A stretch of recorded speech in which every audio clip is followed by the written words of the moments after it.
안녕하세요. 미소담 한의원에서 담적병 환자분들을 진료하고 있는 한의사 공신호입니다. 같은 음식을 먹고 같은 스트레스를 받아도 어떤 분은 담적병이 생기고 어떤 분은 별다른 문제 없이 지나가는 경우가 있습니다. 왜 나만 자꾸 소화가 안 될까요? 왜 치료를 받아도 다시 재발할까요? 오늘은 제가 16년 동안 담적병 환자분들을 진료하면서 느낀 담적병이 특히 잘 생기는 분들의 공통점에 대해서 말씀드려 보겠습니다. 먼저 담적병이 생기는 이유부터 간단히 정리해 볼게요. 제가 진료하면서 느낀 중요 원인은 크게 세 가지입니다. 첫 번째는 식습관입니다. 과식, 폭식, 야식, 기름진 음식과 밀가루 음식을 급하게 먹는 습관까지 포함됩니다. 내 소화 능력보다 많이 먹거나 소화하기 어려운 음식을 반복해서 먹으면 위장에 계속 부담이 쌓일 수밖에 없습니다.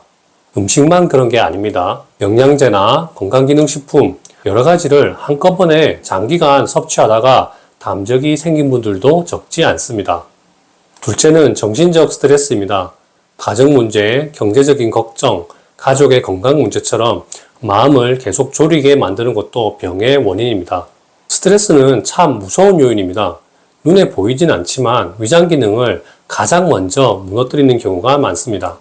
셋째는 약물입니다. 소염 진통제, 항생제, 아스피린 같은 약을 장기간 복용하시는 분들 중에 담적병이 생기는 경우가 정말 많습니다. 병 때문에 어쩔 수 없이 복용한 약이라는 것은 저도 충분히 이해합니다. 다만 이런 약들이 위장에 부담이 될 수 있다는 것을 모르고 오래 복용하시는 경우가 많았습니다. 여기까지 들으면 이렇게 생각하실 수 있습니다. 이런 것들은 누구나 겪는 건 아닌가요? 맞습니다.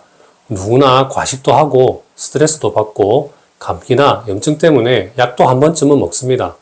그런데도 어떤 분은 담적병이 생기고 어떤 분은 금방 회복합니다.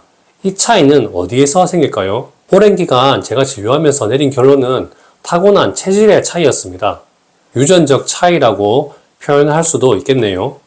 한의학에서는 사람마다 타고난 장기의 강약이 다르다고 봅니다. 위장이 튼튼하게 태어난 사람들은 조금 무리를 해도 잘 버팁니다. 반대로 위장이 약하게 태어난 사람들은 한 번의 악화 요인에도 소화 기능이 크게 흔들리는 경우가 많습니다. 다만 여기서 꼭 드리고 싶은 말이 있습니다. 이 얘기를 들으면 그럼 타고났으니 어쩔 수 없다는 건가요? 이렇게 물어보시는 분들이 계세요. 그런데 절대 그렇지 않습니다. 체질은 운명이 아니라 관리 방향을 알려주는 지도에 가깝습니다. 모든 장기가 다 튼튼하게 태어난 사람은 없습니다. 위장이 강한 분은 폐가 약하게 태어날 수 있고 폐가 강한 분은 위장이 약한 경우가 많습니다. 그래서 같은 스트레스를 받아도 어떤 분은 위장병이 생기고 어떤 분은 비염처럼 호흡기 질환으로 나타납니다. 밀가루 음식도 마찬가지입니다. 위장이 약한 분은 담적병으로 나타나고 폐가 약한 분은 알레르기 비염이나 피부염으로 나타나기도 합니다. 같은 원인이 사람마다 다른 병으로 나타나는 것이죠. 그럼 제가 진료하면서 이런 분들에게 담적병이 잘 생기더라 이렇게 느꼈던 몇 가지를 말씀드리겠습니다. 첫 번째는 커피입니다. 커피 자체가 나쁘다기보다는 이미 위장이 약해진 상태에서 커피를 계속 마시는 것이 문제인 경우가 많았습니다. 그래서 저는 무조건 끊으라고 하기보다는 지금 내 위장이 커피를 감당할 수 있는 상태인지 먼저 확인하자고 말씀드립니다. 둘째는 액상과당입니다. 달달한 음료, 가공식품에 많이 들어가죠. 액상과당은 장내 환경을 망가뜨리고 과민성 대장증후군 같은 병을 악화시키는 경우가 많습니다. 담적으로 인해 대장 기능이 불편한 사람들은 이 부분을 꼭 점검하셔야 합니다. 셋째는 약물의 장기 복용입니다.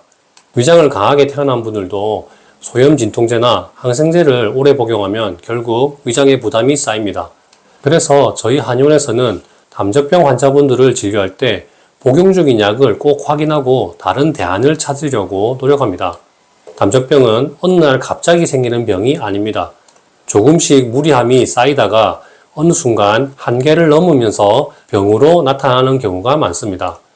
만약 소화불량이 반복되고 치료를 받아도 자꾸 재발한다면 내가 담적병이 잘 생기는 습관을 가지고 있는 것은 아닌지 한 번쯤은 점검해 볼 필요가 있습니다.